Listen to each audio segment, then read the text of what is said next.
आप सभी वैष्णव जन को श्री हरिवंशी श्री सद्गुरुदेव भगवान की जय हो।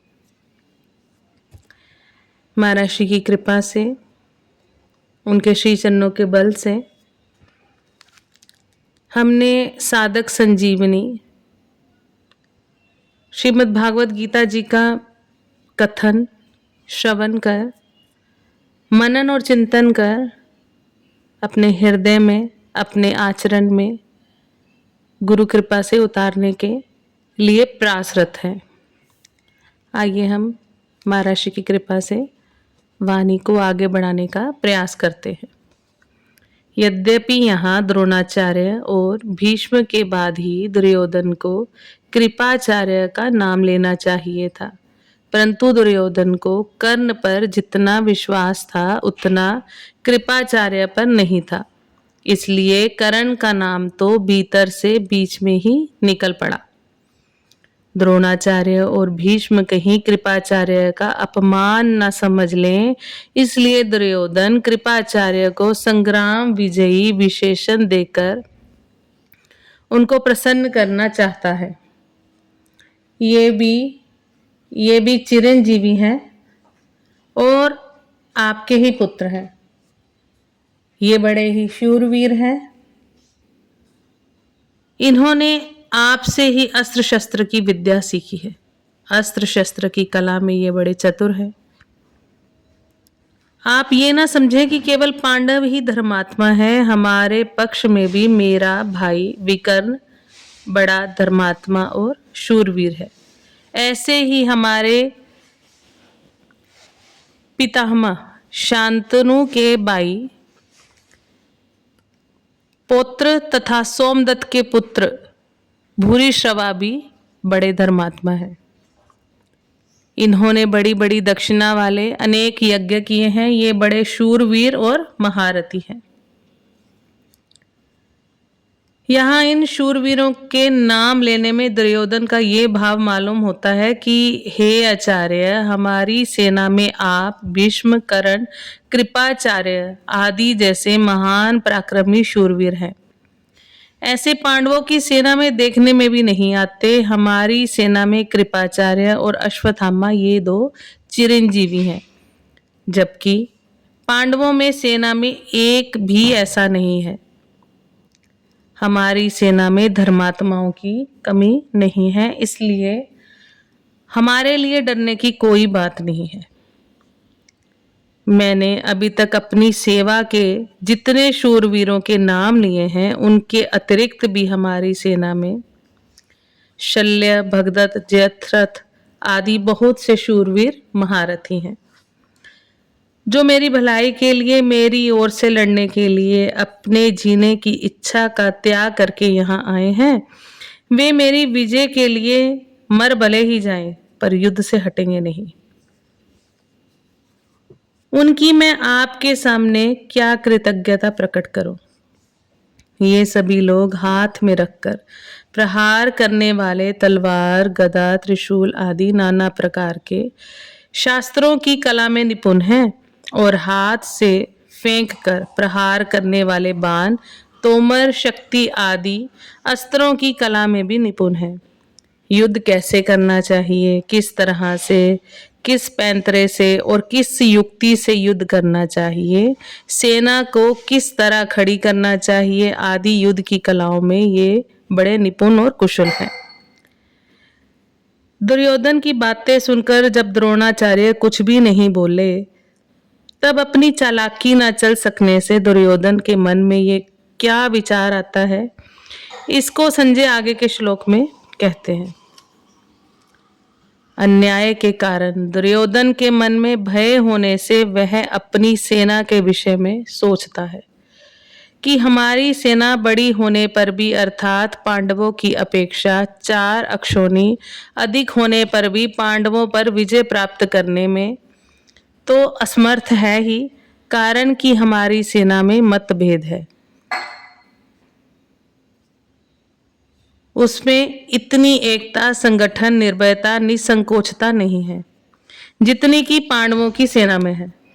हमारी सेना के मुख्य संरक्षक पितामह भीष्म उभय पक्षपाती हैं, अर्थात उनके भीतर कौरव और पांडव दोनों सेनाओं का पक्ष है। वे कृष्ण के बड़े भक्त हैं, इनके हृदय में युधिष्ठिर का बड़ा आदर है। अर्जुन पर भी उनका बड़ा स्नेह है, इसलिए वे हमारे पक्ष में रहते हुए भी भीतर से पांडवों का भला चाहते हैं। वे ही भीष्म हमारी सेना के मुख्य सेनापति हैं। ऐसी दशा में हमारी सेना पांडवों के मुकाबले में कैसे समर्थ हो सकती है? नहीं हो सकती। परंतु ये जो पांडवों की सेना है, ये हमारे पर विजय करने में समर्थ है, कारण कि इनकी सेना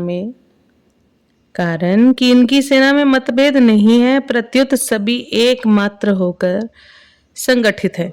इनकी सेना का संरक्षक बलवान भीमसेन है, जो कि बचपन से ही मेरे को हराता आया है।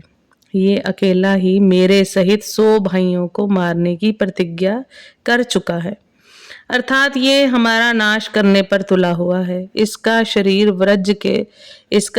वज्र के समान मजबूत है। इसको मैंने जहर पिलाया था तो ये मरा भी नहीं। ऐसा ये भीमसेन पांडवों की सेना का संरक्षक है, इसलिए ये सेना वास्तव में समर्थ है, पूर्ण है। यहाँ एक शंका हो सकती है कि दुर्योधन ने अपनी सेना के संरक्षक के लिए भीष्म जी का नाम लिया, जो कि सेनापति के पद पर नियुक्त है, परंतु पांडव सेना के संरक्षक के लिए भीमसेन का नाम लिया, जो कि सेनापति नहीं है। इसका समाधान ये है कि दुर्योधन इस समय सेनापतियों की बात नहीं सोच रहा है, किंतु दोनों सेनाओं की शक्ति के विषय में सोच रहा है कि किस सेना की शक्ति अधिक है। दुर्योधन पर आरंभ से ही भीमसेन की शक्ति का, बलवत्ता का अधिक प्रभाव पड़ा हुआ है, अतः वह पांडव सेना के संरक्षक के लिए भीमसेन का ही नाम लेता है। अर्जुन कौरव सेना को देखकर किसी के पास न जाकर हाथ में धनुष उठाते हैं, पर दुर्योधन पांडव सेना को देखकर द्रोणाचार्य के पास जाता है और उनके पांडवों की व्यूह रचनात्मक सेना को देखने के लिए कहता है। इससे सिद्ध होता है कि दुर्योधन के हृदय में भय बैठा हुआ है। भीतर में भय होने पर भी वह चालाकी से द्रोणाचार्य को प्रसन्न करना चाहता है, उनको पांडवों के विरुद्ध उकसाना चाहता है, कारण कि दुर्योधन के हृदय में अधर्म है, अन्याय है, पाप है। अन्यायी पापी व्यक्ति कभी निर्भय और सुख शांति से नहीं रह सकता। जब कौरवों की सेना के शंख आदि बाजे बजे, तब उनके शब्द का पांडव सेना पर कुछ भी असर नहीं पड़ा, परंतु जब पांडवों की सेना के शंख बजे, तब उनके शब्द से दुर्योधन आदि के हृदय विदीर्ण हो गए। इससे सिद्ध होता है कि अधर्म अन्याय का पक्ष लेने के कारण दुर्योधन आदि के हृदय कमजोर हो गए थे और उनमें भय बैठा हुआ था। ये नियम है, परंतु अर्जुन के भीतर धर्म है, न्याय है, इसलिए अर्जुन के भीतर अपना स्वार्थ सिद्ध करने के लिए चालाकी नहीं है, भय नहीं है, किंतु उत्साह है, वीरता है। तभी तो वे वीरता में आकर सेना निरीक्षण करने के लिए भगवान को आज्ञा देते हैं कि हे अच्युत, दोनों सेनाओं के मध्य में मेरे रथ को खड़ा कर दीजिए। इसका तात्पर्य है कि जिसके भीतर नाशवान धन संपत्ति आदि का आश्रय है, आदर है, और जिसके भीतर अधर्म है, अन्याय है, दुर्भाव है, उसके भीतर वास्तविक बल नहीं होता, वह भीतर से खोखला होता है। अर्जुन ने अस्त्र शस्त्रों से सुसज्जित किया था और दुर्योधन ने भगवान को छोड़कर उनकी दृष्टि भगवान पर ही थी। अर्जुन ने अस्त्र शस्त्रों से सुसज्जित नारायणी सेना को छोड़कर निशस्त्र भगवान श्री कृष्ण को स्वीकार किया था और दुर्योधन ने भगवान को छोड़कर उनकी नारायणी सेना को स्वीकार किया था। तात्पर्य है कि अर्जुन की दृष्टि भगवान पर थी और दुर्योधन की दृष्टि वैभव पर थी। जिसकी दृष्टि भगवान पर होती है उसका हृदय बलवान होता है, क्योंकि भगवान का बल ही सच्चा है। परंतु जिसकी दृष्टि संसारिक वैभव पर होती है उसका हृदय कमजोर होता है, क्योंकि संसार का बल कच्चा है। अब दुर्योधन पितामह भीष्म को प्रसन्न करने के लिए अपनी सेना के सभी महारथियों से कहता है, जिन जिन मोर्चों पर आपकी नियुक्ति कर दी गई है, आप सभी योद्धा लोग उन्हीं मोर्चों पर दृढ़ता से स्थिर रहते हुए सब तरफ से सब प्रकार से भीष्म जी की रक्षा करें। भीष्म जी की सब ओर से रक्षा करें, ये कहकर दुर्योधन भीष्म जी को भीतर से अपने पक्ष में लाना चाहता है। ऐसा कहने का दूसरा भाव ये है कि जब भीष्म जी युद्ध करें तब किसी भी व्यूह द्वार से शिखंडी उनके सामने ना आ जाए। इसका आप लोग ख्याल रखें। अगर शिखंडी उनके सामने आ जाएगा तो भीष्म जी उस पर शस्त्र नहीं चलाएंगे, शस्त्र नहीं चलाएंगे। कारण कि शिखंडी पहले जन्म में भी स्त्री था और इस जन्म में भी पहले स्त्री था, पीछे पुरुष बना है, इसलिए भीष्म जी को इसको स्त्री ही समझते हैं और उन्होंने शिखंडी से युद्ध ना करने की प्रतिज्ञा कर रखी है। ये शिखंडी शंकर जी के वरदान से भीष्म जी को मारने के लिए ही पैदा हुआ है। अतः जब शिखंडी से भीष्म जी की रक्षा हो जाएगी तो फिर वे सबको मार देंगे, जिससे निश्चित ही हमारी विजय होगी।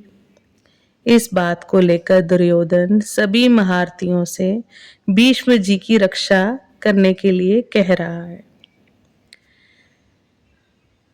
श्री कृष्ण के ऐसा कहने पर कुंती पुत्र धनंजय संग्राम भूमि में अस्त्र शस्त्रों से सुसज्जित एक अक्षौनी नारायणी सेना को छोड़कर युद्ध ना करवाने वाले निशस्त्र उन भगवान श्री कृष्ण को ही अपना सहायक उन्होंने चुना।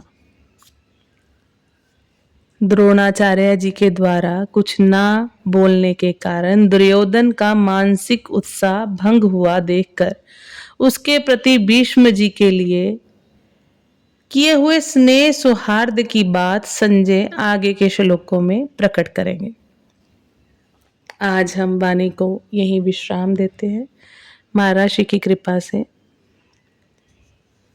साधक संजीवनी को आगे हम कल बढ़ाने का प्रयास करेंगे। आप सभी वैष्णवजन को श्री हरिवंश श्री सद्गुरुदेव भगवान की जय हो। जय जय श्री राधे श्याम।